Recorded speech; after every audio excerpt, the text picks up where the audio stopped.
이라고들 했었죠.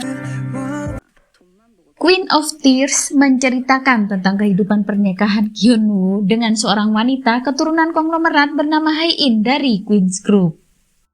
Di awal kisah diperlihatkan Hae-in sedang diliput wawancara tentang kehidupan pernikahannya yang sangat harmonis dan bahagia. Begitu juga wawancara dengan Hyunwoo. Mereka menceritakan betapa mereka merupakan pasangan yang sangat ideal.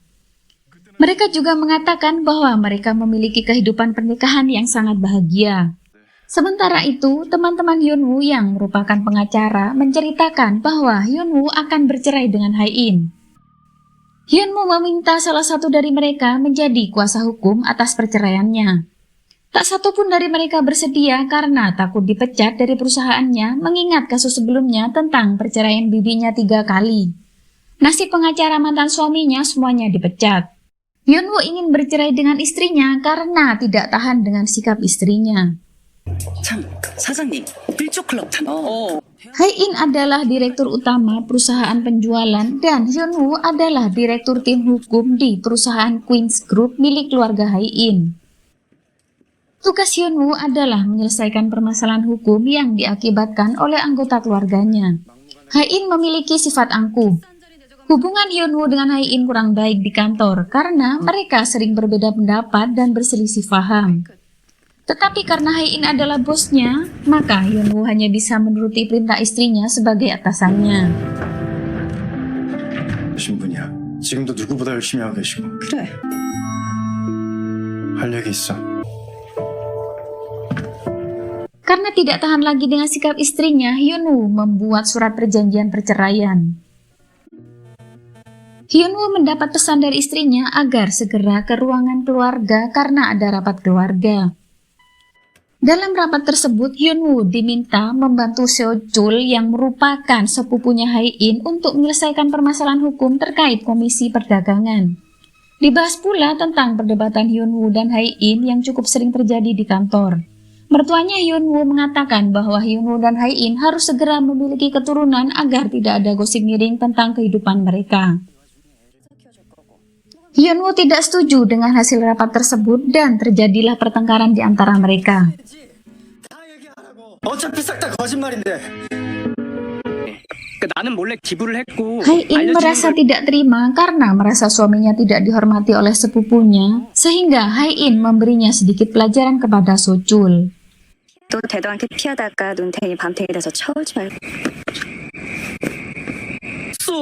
알았다고. Tibalah hari peringatan kematian istrinya pimpinan ketua Queen's Group. Semua menantu laki-laki diwajibkan membantu memasak untuk mempersiapkan upacara kematian. Saat upacara peringatan baru dimulai, tiba-tiba anak pimpinan yang bernama Bomja datang. Bomja baru saja dibebaskan dari penjara karena menjambak dan mendendang pacar ayahnya. Terjadilah pertengkaran karena Bomja menuduh pacar ayahnya yang menyebabkan kematian ibunya yang terkena serangan jantung. 저거 좀 물어보자. 일단 엽차게 좀 날랐다고. 전년이 누군지 잊었어? 우리 엄마가 누구 때문에 죽어? 오빠는 전년한테 아침 저녁으로 안 보인 사람면서 살아? 세상엔 올 것도 없어. 술은 내가 마실 때. Terlihat Hyunwoo menemui psikiater dan menceritakan tentang kehidupan pernikahannya.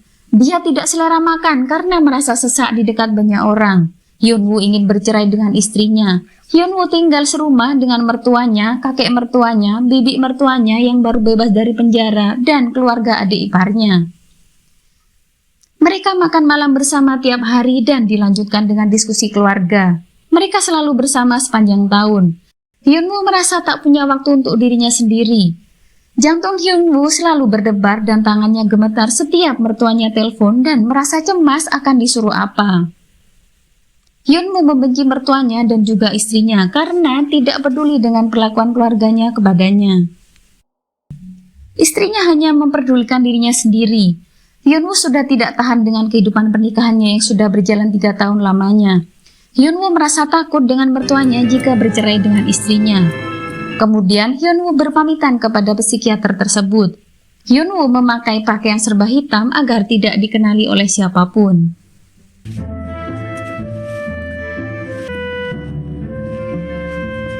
Hae-in mengajak Hyun-woo ke suatu tempat tetapi Hyun-woo menolaknya karena Hyun-woo pulang ke kampung untuk menemui orang tuanya. 전화를 왜 안 받아? 뒤에 스케줄 없잖아. 어디를 가는 줄 알고 안 가겠대? 어디든 상관없.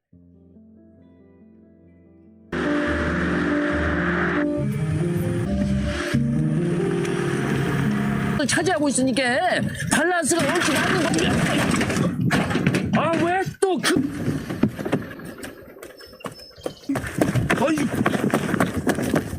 어이, 뭐 갑자기. 야, 우리 며느리 Hyun-woo menyampaikan kepada orang tuanya tentang rencananya yang akan bercerai dengan Hae-in karena pernikahannya sudah tidak bahagia.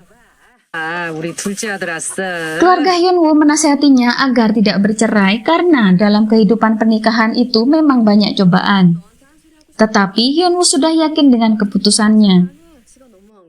야, 매년 돌아오는 거라고. 아, 그럼 당연하지. 야, 용. 그런 것 때문에 그런 거 아니에요. 아니면 Sebelum pulang, kakaknya dan iparnya juga menasihatinya agar tidak bercerai. Perceraian hanya akan membuat ayah dan ibunya sedih dan menjadi bahan omongan tetangganya di kampung. 병원으로 뚝딱 가진다고. 아무도 창식 얘기 안 하겠지. 뭐냐고? 아유, 야, 나는 정도가 아니지 않나? 야, 현우야.